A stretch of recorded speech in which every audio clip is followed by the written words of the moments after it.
Okay, here we've got the brand new Gundam the Origin Volume 1, released by Vertical just a few days ago. And as you can see from the very beginning, it is not your typical volume of manga. This is a hardcover copy. It's fairly rare for a manga to get a hardcover copy. It is also very large. The original Japanese volumes are pretty big to begin with. The special edition Japanese hardcovers, I believe, are even larger than this, and they even have a slipcover. As you can see, your typical, relatively cheaply produced Japanese volume of a tankobon is not very big. This is, of course, Fushigi by Uetasa. This is about typical. Some of them are a little bit bigger than this, a little bit smaller, but pretty average size.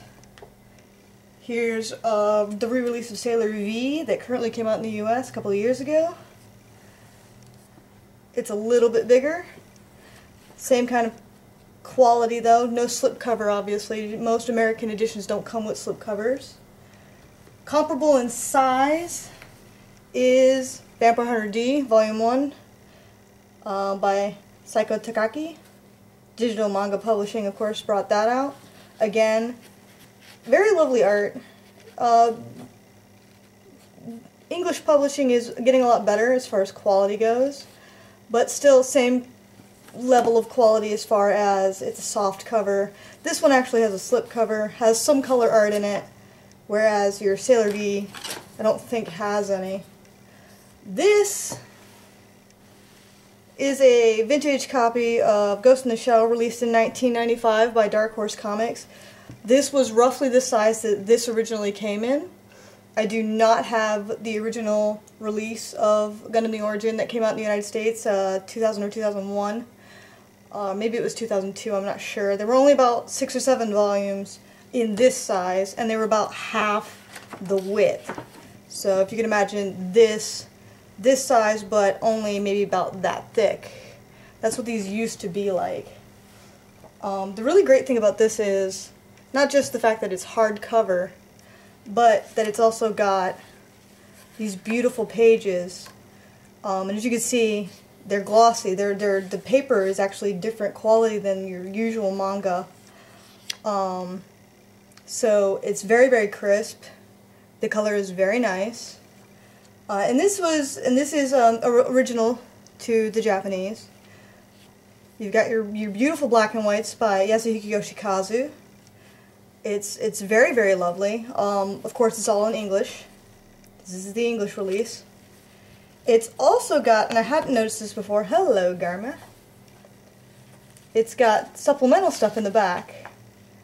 Supplemental information about the origin, the author, and a wonderful page in the back saying, you're reading it the wrong way. It's also got a beautiful cover. It is not a slipcover. I originally thought it was, but it is fully attached. The general quality of the printing, the colors, the crispness of the pages is very wonderful. I'm very pleased. I got mine off Amazon, and it's amazing. I don't even know really what to say about it except that you should go out and buy it. Gundam will not probably be released in the United States for a long time outside of this manga. Of course, Bandai North America went out of business a couple of years back. So your anime options are very limited to perhaps what you can find in eBay or used shops if you've got any. The American releases of the anime are still floating around out there, but they're getting harder to find because people like me will buy them at any opportunity. I've got most of the American releases myself. They're obviously not pictured here. But if you want Gundam, this is it for right now. And it's pretty amazing.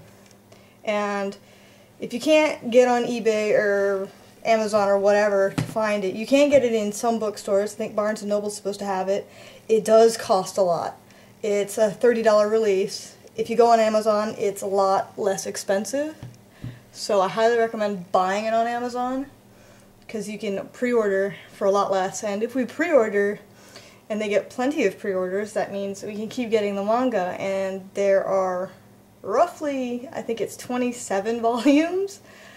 Gundam the Origin is very long. It's longer than I guess we would call it a typical manga. And it does differ from the original anime, as you could probably guess, because it's not one of those that the manga came first, it's the anime first. And so you've got basically Yoshikazu Yasuhiko doing his interpretation of Gundam. So a few things are switched around, characterization's a little bit different, but all in all, I mean, if you were to go back and look, you would still be able to see that's Char. He did all the character designs, so Amuro and Char and Bright and everybody are all going to look the same. They might act a little different. Of course, your mech designs are a little bit different. Gundam is a little bit different here. There are a few, it's really technical stuff, but for the most part, Gundam looks almost exactly the same. The color scheme's the same. It's got some extra optional equipment. There's just little details like right here on the shoulder. That I don't think is on the original design. The Zaku's are more or less the same. Your weight base is actually probably the coolest thing in Origin, if I can find a picture of it. Here's some ships. There's a Musai, and here's White Base. And White Base, I think, is really spectacular here. I really like Yaz's take on White Base. White Base does have some optional stuff. It's got some wings on the side. It's a lot akin to the Albion, if you remember from 0083 Stardust Memory, if you happen to have seen it. It's got these retractable wings for re-entry. Here's some more White Base. Right now it's folded up for re-entry, so a lot of that stuff is drawn in. Your bridge is drawn in. The wings are drawn in for re-entry here. But all in all, it's really fantastic stuff. And if maybe you were one of those people who's like, oh, Gundam's so old, I don't want to watch it. Oh, it's from 1979, it all looks all funky. Your excuses are kind of over, because we still got the basic feel of original Gundam. Here's Bright, and Frabo, and Sayla, and everybody. But essentially nothing is, not too much has changed. You've still got your story, your core story is the same. There's a beautiful splash of White Base right there. And as you can see, everything's folded back out. It's got these optional wings here, not in the anime. Most of the rest of it's the same. Char without his helmet looks all goofy.